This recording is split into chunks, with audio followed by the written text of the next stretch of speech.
নমস্কার বন্ধুরা, তথ্যমিত্র ইউটিউব চ্যানেলের পক্ষ থেকে আপনাদের সবাইকে স্বাগত।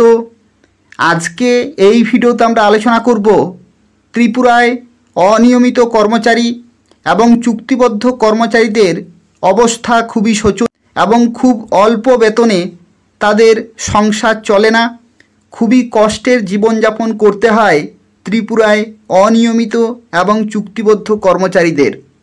এবং সেই সংক্রান্ত আরও একটি নতুন খবর প্রকাশিত হয়েছে, সেই সম্পর্কে এই ভিডিওতে আমরা আলোচনা করব। তো দেখুন, এখানে বলা হচ্ছে বেতন বৃদ্ধির উদ্যোগ নেই, স্থির বেতনে না খেয়ে মরছে রাজ্যের কম্পিউটার শিক্ষকরা। অর্থাৎ ফিক্সড তে বেতন দেয়া হচ্ছে ত্রিপুরাতে কম্পিউটার শিক্ষকদের, এবং যার ফলে না খেয়ে মরছেন ত্রিপুরার কম্পিউটার শিক্ষকরা। শুধুমাত্র কম্পিউটার শিক্ষক নয়, ত্রিপুরাতে আরও বিভিন্ন অনিয়মিত চুক্তিবদ্ধ এবং ফিক্সড কর্মচারীরা তারা কিন্তু খুবই অল্প পরিমাণে বেতন পান, এবং সে অল্প পরিমাণ বেতনেই কিন্তু তাদের সারা মাসের সংসার চলে না। তো যে কারণে সেই সমস্ত অনিয়মিত এবং চুক্তিবদ্ধ কর্মচারীদের জীবন কিন্তু খুবই অসহায় এবং খুবই কষ্টের। দেখুন, এখানে যে খবরটি প্রকাশিত হয়েছে সেই খবর সম্পর্কে বিস্তারিতভাবে আলোচনা করব, এবং এই ধরনের নতুন নতুন খবরগুলি পেতে হলে অবশ্যই আপনারা তথ্যমিত্র চ্যানেলটি সাবস্ক্রাইব করে রাখুন।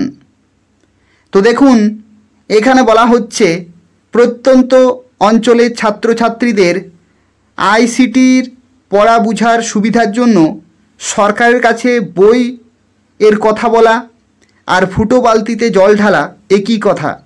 অর্থাৎ সরকারকে হাজারবার বলা সত্ত্বেও সরকারে কিন্তু কোনো হেলদোল হয় না। ছাত্রছাত্রীদের কোনো মূল্যায়নের ব্যবস্থা নেই রাজ্যে, তাই প্রথম 6 থেকে 7 মাস ক্লাস করার পর ছাত্রছাত্রীদের এই শিক্ষার প্রতি অনীহা সৃষ্টি হয়। কারিগরি বিদ্যা ক্লাস করে বাড়িতে গিয়ে বই না দেখলে তা মনে রাখা কঠিন, কিন্তু বারবার বলা সত্ত্বেও তা বাস্তবায়িত কিন্তু হয়নি। অর্থাৎ সরকারকে এই সমস্যার কথা বারবার বলা হয়েছে, কিন্তু সরকারের কোনো রকমের হেলদোল নেই। ঠিক যেমন ফুটো বালতিতে জল ঢালা, আর এটা একই কথা। তাছাড়া বর্তমানে কম্পিউটার ল্যাব যে ধরনের হওয়া উচিত তা আছে শতকরা 30 থেকে 40% স্কুলে। অর্থাৎ অর্ধেকেরও বেশি স্কুলে কিন্তু এখনও পর্যন্ত সেই কম্পিউটার ল্যাব নেই সঠিকভাবে, এবং অনেক স্কুল আছে যেখানে আজও আলাদা ল্যাব তৈরি হয়নি। অর্থাৎ অনেক স্কুল আছে যে সমস্ত স্কুলে ল্যাবেই নেই। তাহলে এই শিক্ষা কিভাবে উন্নত হবে প্রশ্ন তুললেন কম্পিউটার শিক্ষকরা। তাদের দাবি, এই আইসিটি কম্পিউটার শিক্ষায় প্রশিক্ষকরা সবাই স্নাতক এবং কম্পিউটার বিষয়ে এই চাকরির জন্য যতটুকু দরকার ততটুকু বা তার অধিক যোগ্যতা সম্পন্ন। অর্থাৎ যে সমস্ত শিক্ষকেরা সেখানে শিক্ষা দেন তাদের কিন্তু যোগ্যতা মিনিমাম থেকে শুরু করে আরও বেশি কিন্তু যোগ্যতা সম্পন্ন, কিন্তু এই চাকরিতে যোগদানের পর থেকেই কম্পিউটার শিক্ষকদের আতঙ্ক যে কোনো দিন শেষ হয়ে যাবে চাকুরি। অর্থাৎ তারা কিন্তু অনিয়মিত ফিক্সড তো সেক্ষেত্রে তাদের চাকুরি যে কোনো দিন শেষ হয়ে যেতে পারে। তারপর শিক্ষকরা কি করবেন, এ আশঙ্কা থেকে অনেকেই অন্যদিকে পা বাড়িয়ে রাখেন, তাতে এই শিক্ষায় ব্যাঘাত ঘটা স্বাভাবিক। 5 বছর শিক্ষকতা করার পর বেকারত্ব তা কেউ মেনে নেবে না। শনিবার এক সাংবাদিক বৈঠকে এই ধরনের অভিযোগ আনলেন অল ত্রিপুরা স্কুল কম্পিউটার শিক্ষা সংঘের সদস্যরা। সাংবাদিক বৈঠকে তারা জানিয়েছেন, রাজ্যে 1079টি বিদ্যালয়ে কম্পিউটার শিক্ষা প্রদান করা হয়, কিন্তু রাজ্যের কম্পিউটার শিক্ষা প্রদান করতে গিয়ে শিক্ষক শিক্ষিকারা বিভিন্ন সমস্যার সম্মুখীন হচ্ছেন। এছাড়াও প্রেস ক্লাবে সাংবাদিক সম্মেলনে তারা তাদের আরও বিভিন্ন সমস্যার কথা তুলে ধরেন। সংগঠনের সভাপতি ভবেশ চক্রবর্তী এবং ভারতীয় মজদুর সংঘে অফিস সেক্রেটারি চন্দন সূত্রধর জানান, 2008 সাল থেকে রাজ্যে কম্পিউটার শিক্ষা চালু রয়েছে, কিন্তু 2015 সালে সরকার কম্পিউটার শিক্ষা বন্ধ করে দেয়। বর্তমান সরকার প্রতিষ্ঠিত হওয়ার পর 2021 সালে পুনরায় কম্পিউটার শিক্ষা চালু করা হয় এবং কম্পিউটার শিক্ষকদের বেতন নির্ধারিত করে দেওয়া হয় মাত্র 8,000 টাকা, অর্থাৎ 8,000 টাকা তাদেরকে কিন্তু প্রতি মাসে দেওয়া হয় ফিক্সড পে। এবং এই যে অল্প পরিমাণ টাকা, এই টাকাতে কিন্তু সংসার চলে না, তাদের দিন যাপন খুবই কষ্টের এবং তারা অসহায়। তাদের যে শিক্ষাগত যোগ্যতা, তারা কিন্তু সবাই স্নাতক, কম্পিউটার বিষয়ে যথেষ্ট জ্ঞান আছে এবং সেটা ন্যূনতম, এর থেকে বেশিও শিক্ষাগত যোগ্যতা কিন্তু অনেক শিক্ষকের রয়েছে। তারপর থেকে রাজ্যের কম্পিউটার শিক্ষা ব্যবস্থা নিয়ে বহুবার রাজ্যের মুখ্যমন্ত্রী তথা রাজ্যের শিক্ষামন্ত্রীর সাথে যোগাযোগ করার চেষ্টা করা হলেও দেখা করার সুযোগ পাওয়া যায়নি। কিন্তু রাজ্যের বহু বিদ্যালয়ে কম্পিউটার ল্যাব নেই, ন্যূনতম মজুরি দেয়া হচ্ছে না শিক্ষকদের, অর্থাৎ যতটুকু প্রাপ্য সেটাও কিন্তু তারা পাচ্ছেন না। অল্প পরিমাণে টাকাতে কিন্তু সংসার চলে না।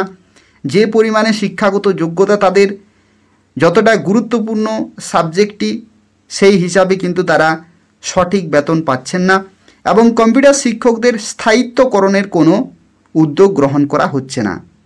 এই যে সাবজেক্ট কম্পিউটার, যেটা বর্তমানের এবং আগামী দিনের জন্য খুবই গুরুত্বপূর্ণ রয়েছে, কম্পিউটার ছাড়া বা ডিজিটাল সমস্ত কিছু হয়ে গেছে, কম্পিউটার সাবজেক্টের খুবই গুরুত্বপূর্ণ ভূমিকা রয়েছে, তবুও এই সমস্ত শিক্ষকদের স্থায়িত্বকরণের কোনো উদ্যোগ কিন্তু গ্রহণ করছে না বর্তমান সরকার। তারা আরও বলেন যে এভাবে কম্পিউটার শিক্ষা চলতে থাকলে রাজ্যের ছাত্রছাত্রীদের ব্যাপক ক্ষতি হবে। রাজ্য আমলাতান্ত্রিক হয়ে গেছে, সংশ্লিষ্ট দপ্তরের আমলারা ভুল বুঝিয়ে রাজ্যের কম্পিউটার শিক্ষক শিক্ষিকা এবং ছাত্রছাত্রীদের বিভিন্নভাবে বঞ্চনা করে রেখেছে বলে দাবি করেন এদিন। এক্ষেত্রে সরকারের অবিলম্বে পদক্ষেপ গ্রহণ করার প্রয়োজনীয়তা রয়েছে বলে তারা উল্লেখ করেছেন এদিন। অর্থাৎ দেখুন, এই যে তথ্য, এটা হচ্ছে ত্রিপুরাতে বিভিন্ন স্কুলে যে সমস্ত কম্পিউটার শিক্ষকরা রয়েছেন তাদের কিন্তু সমস্যা। যদি ধরা হয় বিভিন্ন রাজ্যে যে সমস্ত কম্পিউটার শিক্ষকরা থাকেন তারা কিন্তু নিয়মিত, কিন্তু ত্রিপুরাতে কম্পিউটার শিক্ষকরা অনিয়মিত, ফিক্সড পে এবং তাদের চাকুরি কিন্তু যে কোনো দিন শেষ হয়ে যেতে পারে এবং খুবই অল্প পরিমাণে যেহেতু তাদের বেতন দেওয়া হয়, তো সেক্ষেত্রে তাদের দিন কিন্তু সঠিকভাবে চলে না। তাদের যে প্রাপ্যটুকু সেটা কিন্তু দেওয়া প্রয়োজন এবং যাতে তাদের স্থায়িত্বকরণ করা হয়, অর্থাৎ নিয়মিতকরণ করা হয়, তার জন্য কিন্তু বর্তমান সরকারকে ভাবা উচিত।